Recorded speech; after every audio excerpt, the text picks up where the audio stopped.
Hello नमस्कार विद्यार्थियों, स्वागत है आपका एक बार फिर से वाली पाठशाला पर। तो कैसे हो आप सब लोग? उम्मीद करते हैं आप सब लोग बढ़िया होंगे, स्वस्थ होंगे और अपनी पढ़ाई भी अच्छे से कर रहे होंगे।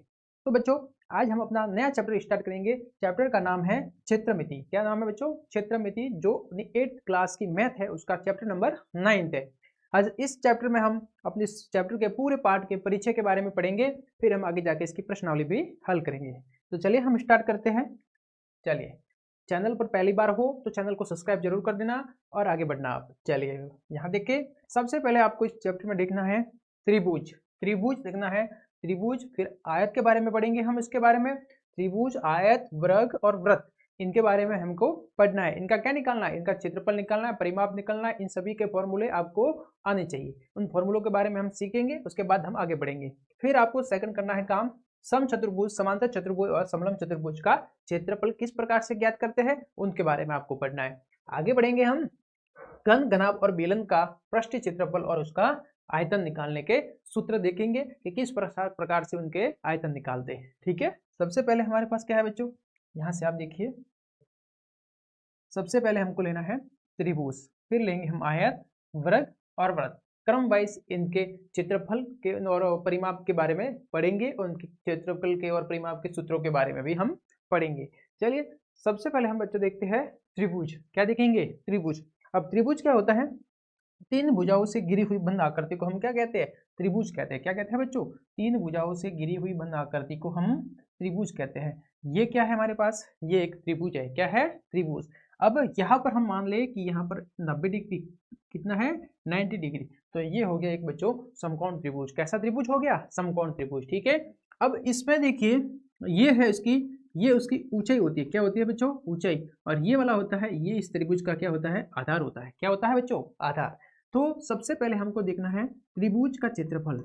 अब त्रिभुज का क्षेत्रफल निकालेंगे तो त्रिभुज का क्षेत्रफल, त्रिभुज का क्षेत्रफल।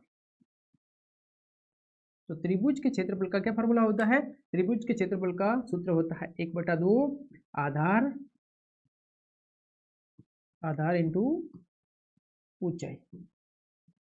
यहां से देखिए बच्चों, 1/2 आधार, इसमें क्या है? अब इस आधार जो है, इसकी जगह जो मान होगा वो मान अपन लिख देंगे। 5 है तो 5, 4 है तो 4। ठीक है, इंटू में क्या आ जाएगा? ऊंचाई आ जाएगी। ओके, इस प्रकार से हम इसके फॉर्मूलों को लिखेंगे। उसके आगे बच्चों देखिए, आगे इसका फॉर्मूला। अब ये बच्चों कैसा त्रिभुज था? एक समकोण त्रिभुज था। अगर कोई दूसरा भी त्रिभुज आपके पास आ जाए, कोई अन्य त्रिभुज हम ले, जैसे कि इस प्रकार का बच्चों आपके पास कोई त्रिभुज है, इसमें कैसे निकालेंगे? तो सबसे पहले बच्चों आपको इसमें सीधी सी ये ऊंचाई आपको दे रखी होगी। ये ऊंचाई आपको अगर दे रखी है तो आप इसका मान निकाल सकते हो। जैसे ये ऊंचाई h है और ये पूरा आधार आ जाएगा। ये क्या आ जाएगा बच्चों? ये पूरा आधार होगा हमारे पास। ये इसका मान, ये भी, ये पूरा इसका आधार होगा। ये त्रिभुज है ए, बी और सी, और इसका मान लेते हैं मान हम ओ। ठीक है बच्चों, तो इसका क्षेत्रफल आ जाएगा 1/2। आधार कितना है वो बच्चों? आधार है इसका BC और ऊंचाई क्या हो जाएगी? AO। क्या हो जाएगी बच्चों? AO। इस प्रकार से हम इसका क्षेत्रफल निकालेंगे। समझ में आ गया बच्चों? इस प्रकार का त्रिभुज है तो हमको ये वाली ऊंचाई दी हुई होनी चाहिए, तभी हम इसका क्षेत्रफल ज्ञात कर सकते हैं।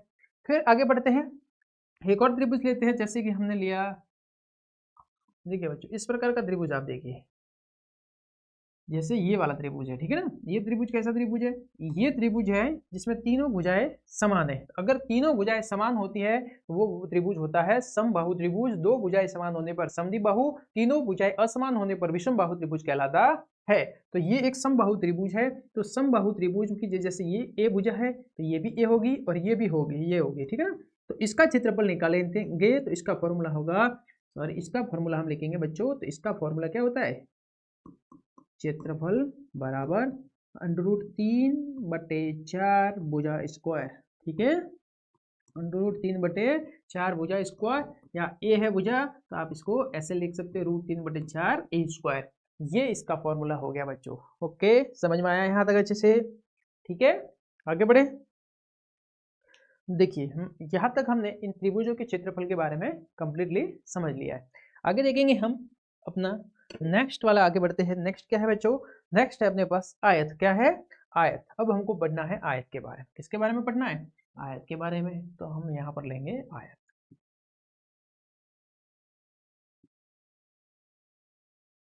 चलिए नेक्स्ट हम समझते हैं आयत। अब आपको इनकी परिभाषाओं के बारे में नहीं पढ़ना है, अब इनको आपको देखना है, इसमें फॉर्मूले देखने हैं, सूत्र क्या है इनके, क्षेत्रफल वगैरह के, ठीक है ना। तो आयत है, तो आयत का सबसे चार भुजाओं वाले, जिसमें आमने सामने की भुजाएं समान होती है, आयत कहलाता है, ठीक है ना। चार भुजा वाला जिसमें आमने सामने की भुजा समान होती है, आयत कहलाता है, यह आपको पता ही है। तो ये आयत हम यहाँ बना लेते हैं। चलिए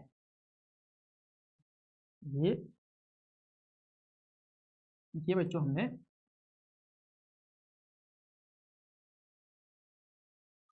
ये आयत ड्रॉ किया। ओके, ये क्या है? आयत है। जैसे आयत ए बी सी और डी। अच्छे से समझना, धीरे से समझना, आराम से समझ में आएगा। इसमें बच्चों आमने सामने की भुजा क्या होती है? समान होती है। क्या होती है? समान। और प्रत्येक कोण, सभी कोण बच्चों इसमें क्या होते हैं? 90 डिग्री के। क्या होते हैं? 90 डिग्री के। ओके, सबसे पहले जैसे ये उसकी चौड़ाई, जैसे ये इसकी, हम ये मान लेते हैं इसकी लंबाई। क्या है बच्चों? लंबाई। इतना लंबा है और ये है इसकी चौड़ाई, ठीक है। तो सबसे पहले हमारे पास बात आ जाती है कि आयत का परिमाप। क्या जाता है? आयत का परिमाप। ये बच्चों क्या है? लंबाई L से लिखते हैं, चौड़ाई को हम B से लिखते हैं। तो परिमाप का फॉर्मूला होता है 2 ब्रैकेट बंद लंबाई प्लस चौड़ाई। ये बच्चों इसके आयत का फॉर्मूला, आयत के परिमाप। अब यहाँ से ये शब्द देखिए, इसका मान है परिमाप। अब ये आपको दिमाग में सवाल आ रहा होगा कि ये परिमाप रियल में क्या होता है। तो परिमाप देखिए बच्चों, दो शब्दों से मिलकर बना है।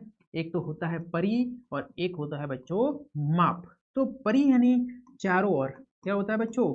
परि यानी चारों ओर। माप, माप क्या होता है पता है आपको? लंबाई चौड़ाई ये वगैरह उसके माप। तो उसके चारों ओर की माप को हम परिमाप कहते हैं। जैसे कि अब ये कोई आकृति है, तो यहाँ से कोई चलना प्रारंभ करता है, तो इसका परिमाप यहाँ से इतना, यहाँ से ये वापस यहाँ तक आएगा। ये 5 है, ये 2 है, ये 3 है, ये 2 है, तो कितना हो गया? यहाँ से यहाँ 5 6 7 8 9 10 11 12, तो इसका परिमाप कितना हो गया? 12। कितना हो गया बच्चों? 12। इस प्रकार से परिमाप निकालते। तो इस परिमाप, आयत का परिमाप निकालने का ये हमारे पास फॉर्मूला हो गया।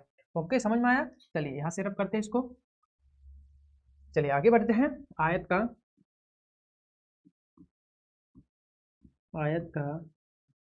क्षेत्रफल। आयत के क्षेत्रफल का फॉर्मूला होता है लंबाई इंटू चौड़ाई। क्या होता है बच्चों? लंबाई इंटू चौड़ाई। आयत का क्षेत्रफल का फॉर्मूला होता है लंबाई इंटू चौड़ाई। अब आपको एक बात बता दूं कि अगर परिमाप है, क्या है बच्चों? परिमाप है, तो अगर उसके पास जिसकी माप है लंबाई चौड़ी सेंटीमीटर या मीटर में है, तो हम उसको डायरेक्ट ऐसे ही लिखेंगे, सेंटीमीटर है तो सेंटीमीटर, मीटर है तो मीटर में लिखेंगे। अगर हमारे पास क्षेत्रफल है बच्चों, क्या है? क्षेत्रफल। ये आप इसे ध्यान रखना, यूनिट पीछे लगाना है कि यूनिट किस प्रकार से लगाएंगे। अगर क्षेत्रफल है तो हम सेंटीमीटर में दे रखे हैं माप, तो सेंटीमीटर स्क्वायर होगा। और बच्चों मीटर है तो उसको हम मीटर स्क्वायर से लिखेंगे। ये आपको विशेष करके ध्यान रखना है। ओके, समझ में आया? चलिए आगे बढ़े। चलिए नेक्स्ट पर आगे बढ़ते हैं हम। आगे बढ़ते हैं, नेक्स्ट ये वाला देखते हैं, ठीक है। अब हमारे पास आयत तो कंप्लीट हो गया। अब हम आगे बढ़ते हैं, आयत के बाद लेते हैं वर्ग, ठीक है। क्या लेंगे हम अब? वर्ग। वर्ग के बारे में समझते हैं, उनके फॉर्मूले देखते हैं। देखिए बच्चों, वर्ग क्या होता है? चार भुजाओं से घिरी हुई बंद आकृति जिसकी सभी भुजाएं समान और प्रत्येक कोण 90 डिग्री का होता है, उसको हम वर्ग कहते हैं। जैसे कि यहाँ पर हम ड्रॉ करें वर्ग, ये हमारे पास एक वर्ग है जिसकी बच्चों सभी भुजाएं आपस में समान होती है और प्रत्येक कोण बच्चों 90 डिग्री 90 डिग्री का होता है, ठीक है। समझ में आया? वर्ग किसे कहते हैं? ये ऐसा वर्ग होता है। अब बच्चों होता है हमारे पास कि वर्ग का परिमाप और उसका क्षेत्रफल। एक तो हमको परिमाप निकालना है और वर्ग का क्षेत्रफल निकालना है। तो वर्ग का परिमाप हम देखते हैं। वर्ग का परिमाप, वर्ग के परिमाप देखिए बच्चों, वर्ग में कितनी भुजाएं होती है? ये ए है तो ये भी ए है, ये भी ए होगा, ये भी ए होगा, सभी भुजाएं इसकी समान होती है। कितनी भुजाएं है बच्चों? 4। तो यहाँ से हम चलना शुरू करेंगे। यहाँ से आप मान लीजिए यहाँ से चले, यहाँ से ये लंबाई ए होगी, यहाँ से ये 2a होगी, यहाँ से ये 3, यहाँ से ये 4। कितनी होगी, 4 है। कितनी है, 4 भुजा है तो 4a हो जाएगी। तो यहाँ पर हम ऐसे लिख सकते हैं 4a, क्या लिख सकते हैं 4a। या फिर आप इसको लिखना चाहो तो यहाँ पर लिख सकते हो 4 इंटू ए, क्या है हमारी भुजा, क्या है बच्चों भुजा, तो 4 इंटू भुजा। ये हो गया हमारे पास वर्ग का परिमाप। अब होता है हमारे पास वर्ग का क्षेत्रफल। अब हमको क्या करना है बच्चों, वर्ग का क्षेत्रफल।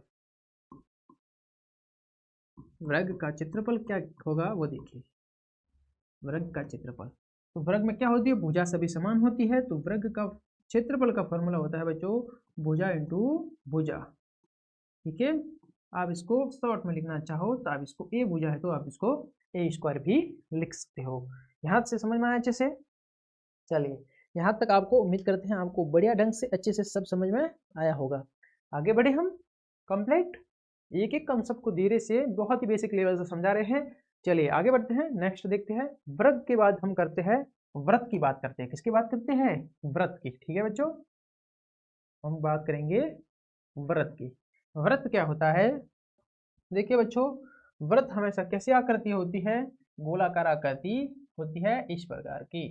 ठीक है बच्चों, चलिए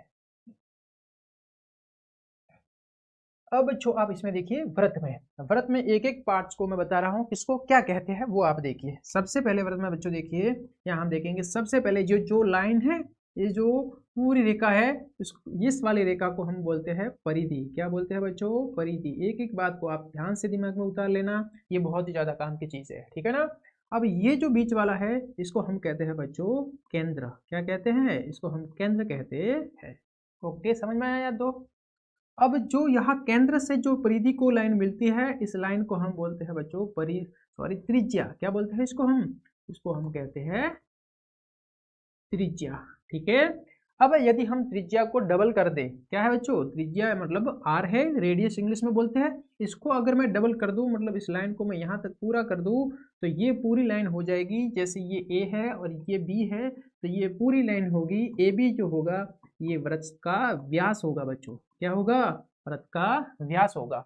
व्यास को किससे लिखते हैं, व्यास को डी से लिखते हैं डायमीटर, और त्रिज्या को आर से लिखते हैं रेडियस। ओके, समझ में आया बच्चों। अगर इस त्रिज्या को डबल कर दूं, यहाँ तक पूरी लाइन करो, तो इस पूरी लाइन को हम क्या कहेंगे, व्यास कहेंगे। ओके, समझ में आया। फिर व्यास होता है, वो क्या होता है, एक जीवा होती है। क्या होती है, व्यास को हम व्यास होता है वो मतलब उस वृत्त की सबसे बड़ी जीवा होती है। तो देखिए बच्चों, यहाँ से ये परिधि को मिलाने, दो बिंदुओं को मिलाने वाली रेखा मैंने खींची, तो इसको मैं क्या कहूंगा, इसको हम जीवा कहते हैं। क्या कहते हैं बच्चों, जीवा कहते हैं। ठीक है ना। तो इस प्रकार से आप कितनी भी लाइन खींच सकते हो, मगर जो लाइन केंद्र से होकर जाती है उसको हम व्यास कहेंगे। क्या कहेंगे, व्यास। और ये व्यास जो है ये वृत्त की सबसे बड़ी जीवा कहलाती है। क्या कहलाती है, वृत्त की सबसे बड़ी जीवा कहलाती है। यदि मैं यहाँ से एक लाइन खींच लूँ जो वृत्त के केंद्र से होकर जा रही है, तो ये भी एक व्यास होगा और वृत्त की सबसे बड़ी जीवा भी होगी। ओके, समझ में आया बच्चों यहाँ तक अच्छे से। ठीक है, अब क्या निकालना है। अब इसमें वृत्त में दो फॉर्मूले होते हैं। एक तो वृत्त की परिधि का, वृत्त की परिधि, वृत्त की परिधि का फॉर्मूला होता है 2 पाई आर। क्या होता है बच्चों, 2 पाई आर होता है। एक होता है वृत्त का क्षेत्रफल। आपको वृत्त का क्षेत्रफल ज्ञात करने के बारे में पूछे तो उसका फॉर्मूला होता है पाई आर स्क्वायर। ठीक है बच्चों, समझ में आया। ओके, परिधि है मतलब माप है, चारों ओर की परिधि है, सेंटीमीटर मीटर में लिखेंगे। क्षेत्रफल है तो सेंटीमीटर स्क्वायर मीटर स्क्वायर में लिखेंगे। वही बात आपको ध्यान रखनी है हमेशा। ओके, समझ में आया यहाँ तक। चलिए आगे बढ़े, नेक्स्ट करें। नेक्स्ट अगला लेते हैं हम। वृत्त हो गया हमारे पास। वृत्त के बाद हम नेक्स्ट करते हैं समचतुर्भुज। क्या करते हैं, समचतुर्भुज। ठीक है ना, समचतुर्भुज।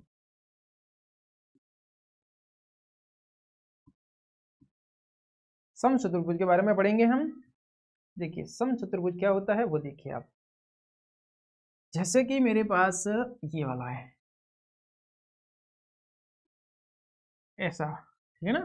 तो ये बच्चों क्या है, समचतुर्भुज है। क्या है बच्चों, समचतुर्भुज। ओके, यहाँ देखिए अच्छे से, समचतुर्भुज को अच्छे से आपको समझना है। समचतुर्भुज होता क्या है, देखिए समचतुर्भुज, इसमें भी क्या होता है बच्चों, सभी भुजाएं तो आपस में क्या होती है, समान होती है। क्या होती है बच्चों? सभी भुजाएं आपस में समान होती है। तो आप कहोगे कि वर्ग में भी सभी भुजाएं समान होती है, तो क्या वर्ग और समचतुर्भुज एक ही है? सभी वर्ग समचतुर्भुज हो सकते हैं, मगर समचतुर्भुज, सभी समचतुर्भुज को आप वर्ग नहीं कह सकते, क्योंकि वर्ग में तो हर कोण होता है, प्रत्येक कोण होता है वो 90 का होता है। और बच्चों यहाँ पर आपको 90 के कोण नहीं दिखेंगे, ये वाले कोण हैं वो 90 डिग्री के नहीं है, इसीलिए आप इसको एक वर्ग नहीं कह सकते हो। ओके, समझ में आया? तो समचतुर्भुज में बच्चों यहाँ से जो लाइन जाती है ना, यहाँ से ये जो लाइन होती है, इसको हम क्या कहते हैं? आपको पता होना चाहिए, इसको हम कहते हैं विकर्ण। जैसे ये पहला विकर्ण है D1 और ये दूसरा विकर्ण है D2। ओके, समझ में आया? ये जो तिरछी लाइन होती है इसमें, इसको हम क्या कहते हैं? विकर्ण कहते हैं। क्या कहते हैं बच्चों? विकर्ण कहते हैं, ठीक है ना? तो अब आपको निकालना है इसका क्षेत्रफल। क्या निकालना है? इसका क्षेत्रफल। तो यहाँ पर मैं लिख रहा हूँ विकर्ण के बारे में। तो विकर्ण इसमें दो है, एक तो D1 है और एक बच्चों D2 है। अब इसका समचतुर्भुज का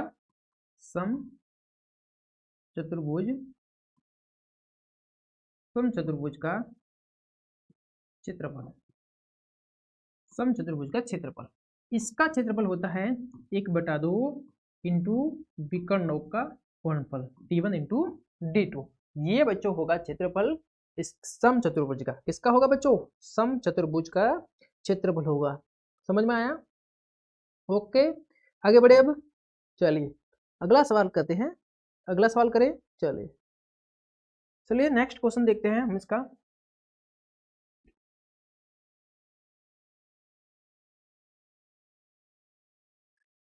समचतुर्भुज हो गया, उसके बाद हमारे पास हम करते हैं समचतुर्भुज के बाद समांतर चतुर्भुज। क्या करेंगे?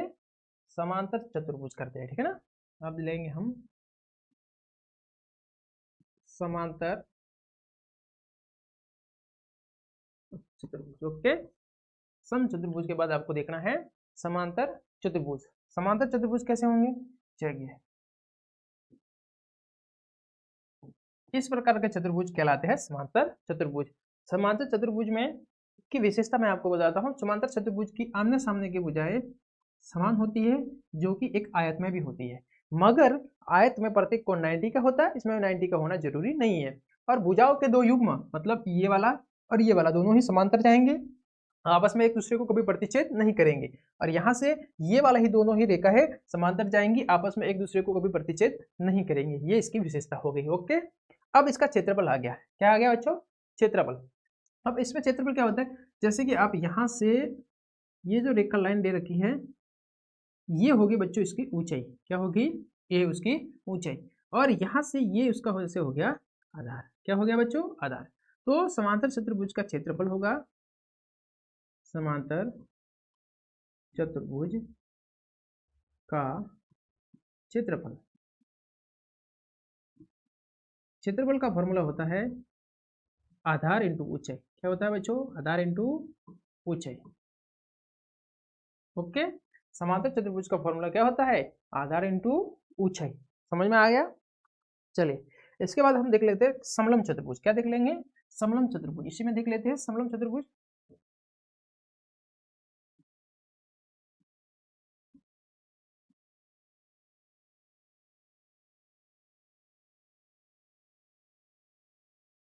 समलम समलम चतुर्भुज। अब समलम चतुर्भुज क्या होता है वो आप देखिए।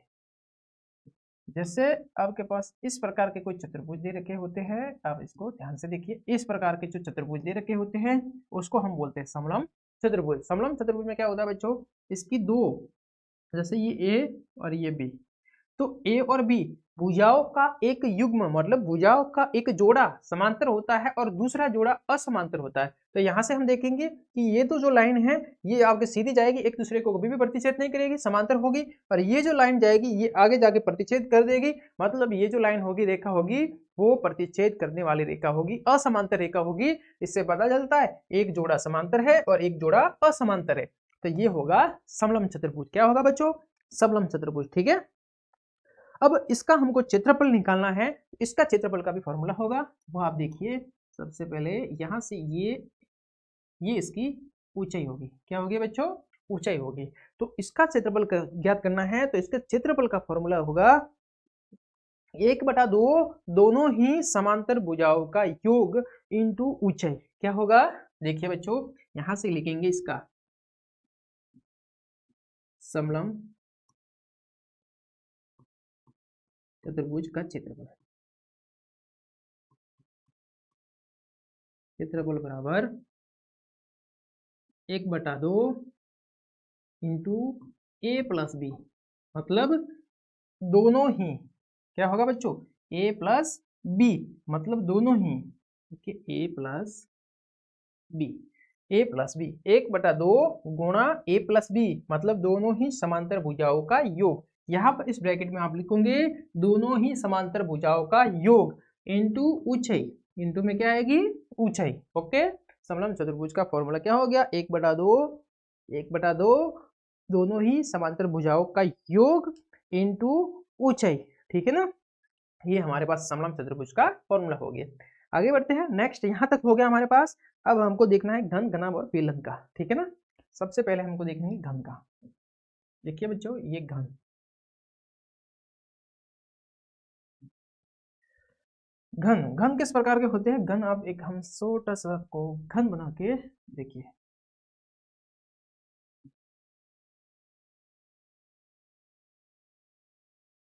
इस प्रकार से आपको घन, ये बच्चों क्या है घन है, क्या है एक घन है। इसमें ये ए और ये भी। देखिए बच्चों घन होता है उसकी लंबाई चौड़ाई और ऊंचाई तीनों ही आपस में समान होती है। इसमें लंबाई चौड़ाई और ऊंचाई तीन चीजें होती है और तीनों ही आपस में समान होती है बच्चों। ठीक है ना, तो घन में आपको क्या क्या निकालना है। घन में आपको निकालना है कि घन की चारों दीवारों का क्षेत्रफल क्या निकालेंगे। सबसे पहले चारों दीवारों का क्षेत्रफल अगर निकालने जाए घन का तो उसको कहते हैं हम पार्श्वपृष्ठीय क्षेत्रफल। क्या कहते हैं बच्चों, पार्श्वपृष्ठीय क्षेत्रफल। यहां से हम लिख के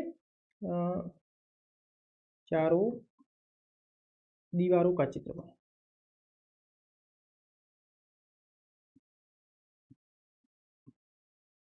या फिर हम इसको कह सकते हैं पार्श्वपृष्ठीय क्षेत्रफल।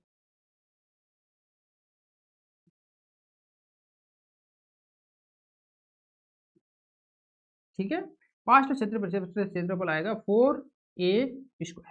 4a²। यदि भुजा कितनी है a है तो हमारे पास आएगी 4 दीवारें होगी। देखिए बच्चों पार्श्वपृष्ठीय में ऊपर वाला और नीचे वाला भाग आपको नहीं होगा, चारों दीवारों का क्षेत्रफल निकालना होगा। तो 4 दीवार है, इसका क्षेत्रफल 1 का हो जाए a², तो 4a² हो जाएगा, सीधी सी बात है। अगर आप कुल पृष्ठीय क्षेत्रफल निकालना है, जो क्या निकालना है, जो कुल पृष्ठीय या संपूर्ण पृष्ठीय क्षेत्रफल के भी कहते हैं इसको, संपूर्ण पृष्ठीय क्षेत्रफल, संपूर्ण पृष्ठीय क्षेत्रफल निकाले तो 6a² हो जाएगा। क्यों, क्योंकि इसके फलक कितने होते हैं, सब टोटल मिला के 6 होते हैं, तो 6a² हो गया। ठीक है ना, अब घन का आयतन क्या निकालेंगे, घन का आयतन, वॉल्यूम किसका, आयतन, आयतन निकालेंगे तो a³ हो जाएगा। या आप इसको लिखोगे भुजा गुणा भुजा गुणा भुजा, भुजा गुणा भुजा गुणा भुजा, भुजा 3 बार। ठीक है, ये इसका होगा आयतन। कंसेप्ट थोड़ा सा याद रखिए आप इसको यहाँ से, कि अगर क्षेत्रफल निकाल रहे हो, क्या निकाल रहे हो बच्चों, क्षेत्रफल निकाल रहे हो तो सेंटीमीटर है तो सेंटीमीटर स्क्वायर और मीटर है तो मीटर स्क्वायर। अगर बच्चों आप आयतन निकाल रहे हो, क्या निकाल रहे हो, आयतन, आयतन निकाल रहे हो तो सेंटीमीटर है तो इसको सेंटीमीटर क्यूब आएगा और मीटर है तो मीटर की घात 3³ आएगा। ठीक है ना, ये आप याद रखना और इस यूनिट को आप ध्यान से लगाना। इसी यूनिट के आधार पर आपके सवालों की थोड़ी बहुत भी मिस्टेक होने की संभावना होती है, ये आप एकदम करेक्ट करना। ठीक है, ओके, चलिए आगे बढ़े। चलिए आगे बढ़ते हैं, हम घनाभ के ऊपर जाते हैं। किसके ऊपर जाते हैं, घनाभ लेते हैं, घनाभ का क्षेत्रफल निकालते हैं। देखिए अब घनाभ क्या होता है, जो घन होता है वही घनाभ होता है। घन में लंबाई चौड़ाई ऊंचाई समान होती है और घनाभ में अलग अलग होती है बच्चों, बाकी सब सही है। देखिए हम यहाँ से देखेंगे, ये हो गया,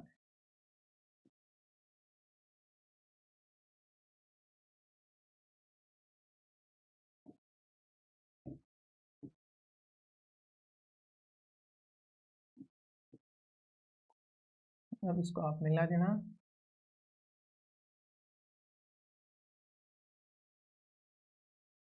ये आकृति जो बन गई है इसको हम कहते हैं बच्चों घनाभ। क्या कहते हैं इसको हम? घनाभ। ओके, ये जो हमारे पास आकर के है इसको क्या कहेंगे हम? घनाभ। ये देखिए, ठीक है, इसमें क्या होता है? ये लंबाई, ये चौड़ाई और ये होती है ऊंचाई। कितनी चीजें होती है इसमें? लंबाई, चौड़ाई और ऊंचाई। और बच्चों इसकी लंबाई, चौड़ाई, ऊंचाई तीनों ही बच्चों अलग अलग होती है। कैसी होती है? तीनों ही अलग होती है। घनाभ इंग्लिश में इसको कहते हैं क्यूबॉइड, और घन को हम इंग्लिश में कहते हैं क्यूब। ठीक है, अब घनाभ की इसमें भी 6 फलक होते हैं बच्चों, जैसे घन में 6 होते हैं तो इसमें भी 6 फलक होते हैं। तो घनाभ के चारों दीवारों का क्षेत्रफल निकालने जाए तो उसका फॉर्मूला क्या होगा? तो देखिए, चारों ऊपर और नीचे वाला तल को छोड़ के घनाभ की चारों दीवारों का क्षेत्रफल,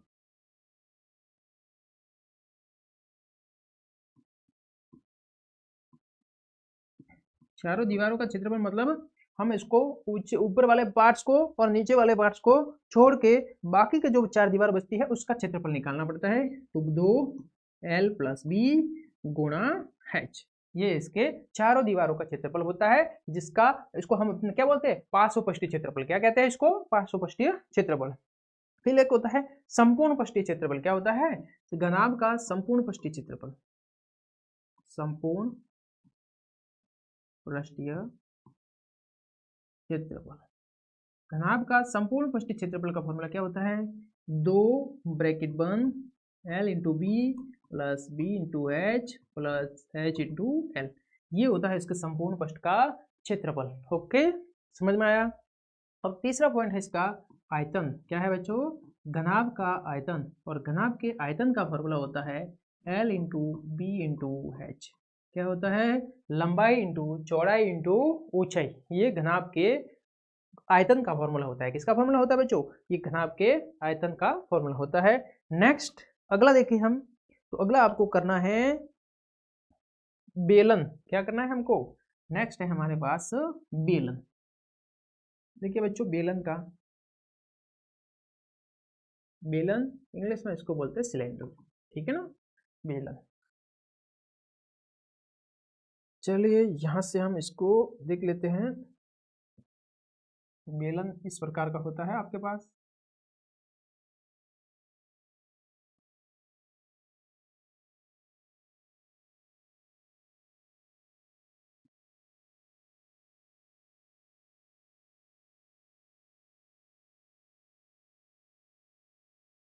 इसके दोनों ही सिरे, देखिए बच्चों, ये है बेलन। क्या है? बेलन। ये वाले इसकी ऊंचाई होती है। क्या होती है? ऊंचाई। और ये है दोनों साइड इसके व्रत होते हैं। क्या होते हैं? दोनों साइड इसके वृत्ताकार होते हैं। और ये इस व्रत की क्या होती है? त्रिज्या होती है। क्या होती है? त्रिज्या होती है। तो बेलन में हमको, बेलन में पार्श्वपष्टीय क्षेत्रफल, जैसे हम समझे कि बेलन का पार्श्वपष्टीय क्षेत्रफल मतलब ये दोनों ही पार्ट्स, ऊपर वाला और नीचे वाला, ये पार्ट्स दोनों ही पार्ट्स नहीं होंगे, फिर उसका क्षेत्रफल हम निकालेंगे तो उसका क्षेत्रफल होगा वक्रपष्टीय या पार्श्वपष्टीय क्षेत्रफल कहते हैं उसको। ठीक है ना, तो बेलन के वक्रपष्ट या पार्श्वपष्टीय क्षेत्रफल वो क्या होता है? देखिए, यहाँ तो हम इसको बेलन का कहते हैं, बेलन का वक्र।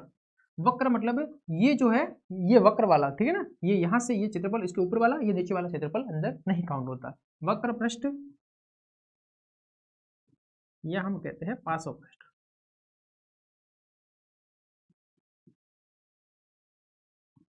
का क्षेत्रफल। इसका फॉर्मूला क्या होता है? 2πr/h। क्या होता है बच्चों? 2πr/h। समझ में आया? चलिए अब हम इसका निकालते हैं संपूर्ण पृष्ठीय क्षेत्रफल। क्या निकालते हैं? बेलन का संपूर्ण पृष्ठीय क्षेत्रफल, संपूर्ण पृष्ठीय क्षेत्रफल। संपूर्ण पृष्ठीय क्षेत्रफल क्या होता है? ये वक्र पृष्ठ तो पूरा आ जाएगा, पार्श्व पृष्ठ, इसके बाद यहाँ से ये वाला एरिया भी काउंट होगा और यहाँ से भी ये वाला होगा, तो इसका एरिया होगा पाई आर स्क्वायर बच्चों, और इसका एरिया भी होगा पाई आर स्क्वायर, ठीक है ना। तो क्या हो जाए संपूर्ण पृष्ठीय, ये 2 पाई आर एच, ये बाष्प पृष्ठ हो गया।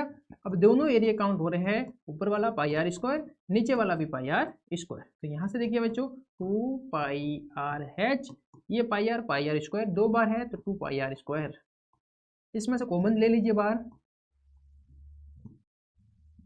क्या बचता है हमारे पास, यहाँ पर बचता है h, तो यहाँ पर बचता है r। ये हो गया हमारे पास कुल पृष्ठीय क्षेत्रफल। देखिए 2 पाई r, इसमें भी 2 पाई r कॉमन बाहर आ गया, यहाँ पर h बचा, यहाँ पर 2 r थे तो 1 r बचा, ठीक है ना। तो ये इसका फॉर्मूला हो गया क्या, 2 पाई r, r प्लस h या h प्लस r। ओके, ये हो गया हमारे पास संपूर्ण पृष्ठीय क्षेत्रफल। नेक्स्ट इसका आयतन देखते हैं, क्या है इसका आयतन का फॉर्मूला हम देख लेते हैं। चलिए यहाँ देखते हैं बेलन का आयतन, बेलन का आयतन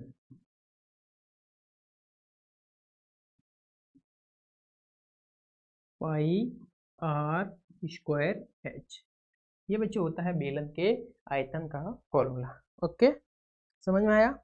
चलिए इस प्रकार से हमारे इस क्लास में बच्चों हमने संपूर्ण फॉर्मूलों के बारे में एकदम डिटेल से पढ़ा है।